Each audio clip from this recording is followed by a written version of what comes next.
दोस्तों, आज हम जिस भौतिक घटना को सुनने वाले हैं वो एक ऐसे घर की सच्ची घटना है जहां पहले काला जादू किया जाता था। पर उसका नतीजा क्या हुआ ये हम आगे के वीडियो में जानेंगे। तो चलिए बिना किसी देरी के इस डरावने घटना को राजीव के पॉइंट ऑफ व्यू से सुनते हैं, जिसके साथ ये घटना वास्तव में घटा था।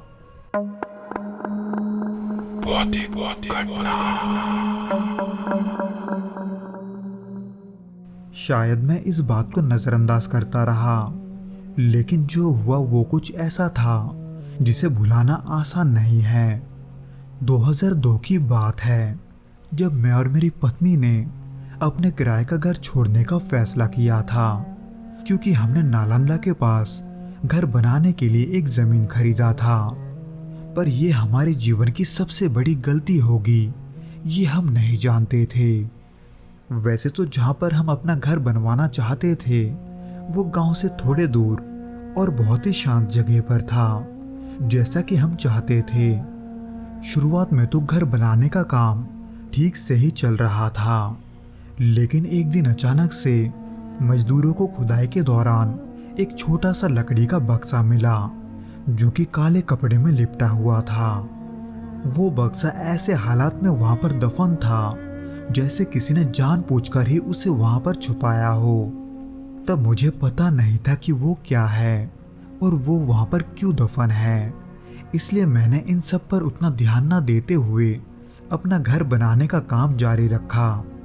पर इसके बाद ना तो घर बनाने में कोई दिक्कत हुआ और ना ही हमारे गृह प्रवेश में। परेशानी तो गृह प्रवेश के कुछ दिनों के बाद शुरू हुआ। एक दिन जब मैं देर रात काम से लौट रहा था, तब मैंने देखा कि घर के आंगन में कोई खड़ा है। पहले तो मुझे ये लगा कि शायद वो कोई मजदूर होगा, लेकिन जब मैं करीब गया तो वहां कोई नहीं था।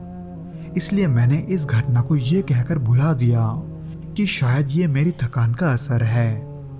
लेकिन इसके कुछ ही दिन बाद मेरी बीवी ने मुझे ये बताया कि रात में उसे घर के बाहर किसी के चलने की आवाजें आती है, लेकिन जब भी वो खिड़की से देखती है तो उसे वहां कोई नहीं मिलता, जिसके वजह से मेरी बीवी अक्सर घबरा जाती थी, क्योंकि मैं अपने काम के वजह से दिन भर घर में नहीं रहता था।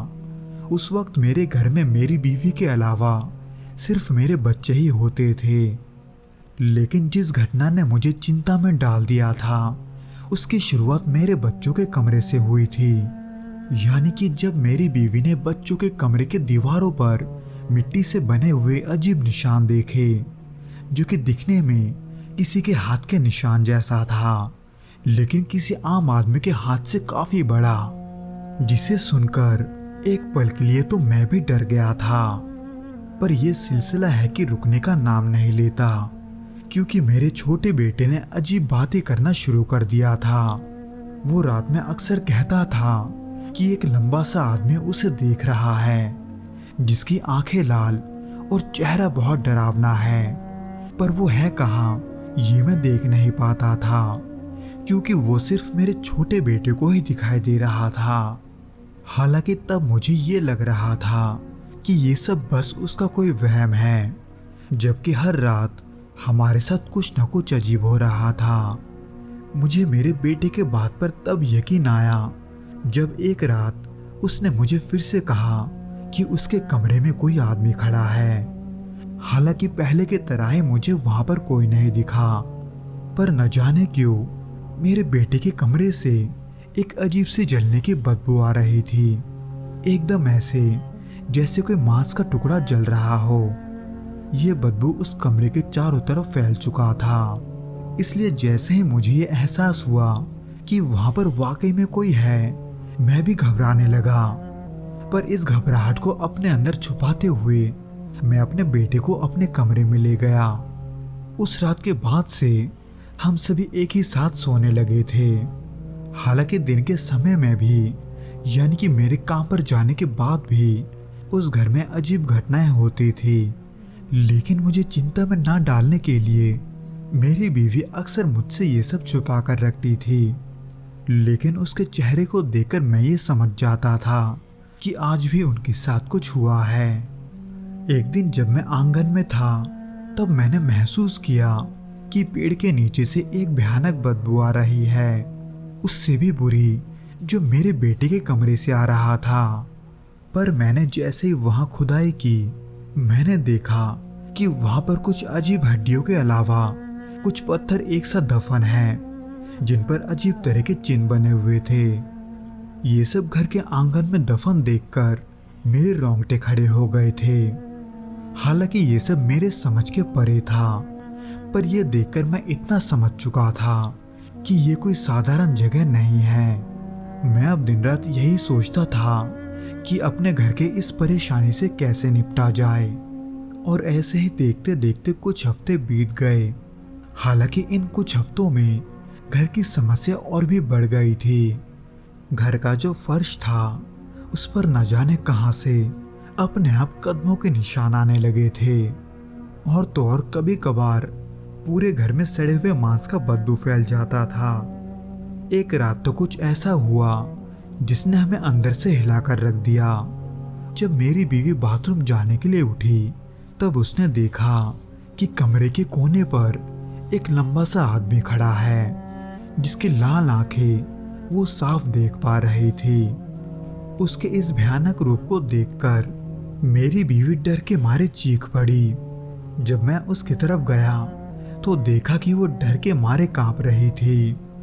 हालांकि वो लंबा सा आदमी अब उसके सामने तो नहीं था, पर फिर भी बार बार उसके आंखों के सामने आ रहा था।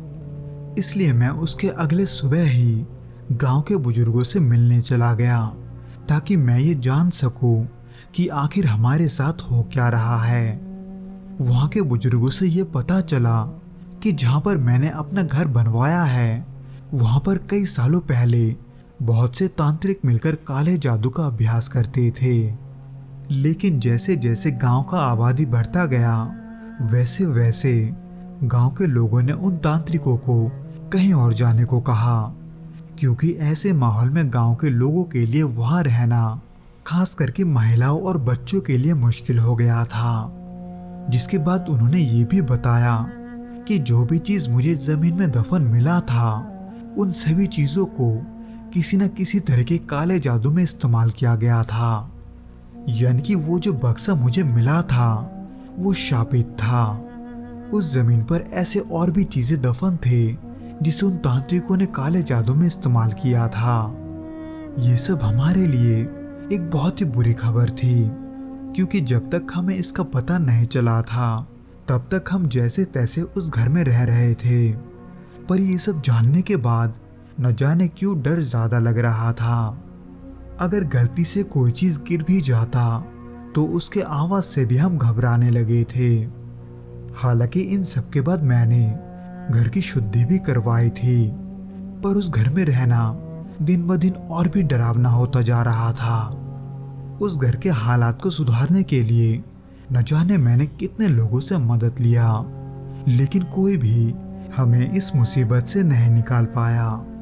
इसलिए मैंने अपने परिवार की तरफ देखते हुए उस घर को छोड़ने का फैसला कर लिया था। तो दोस्तों, ये तो था वो घटना जो कि राजीव के साथ घटा था।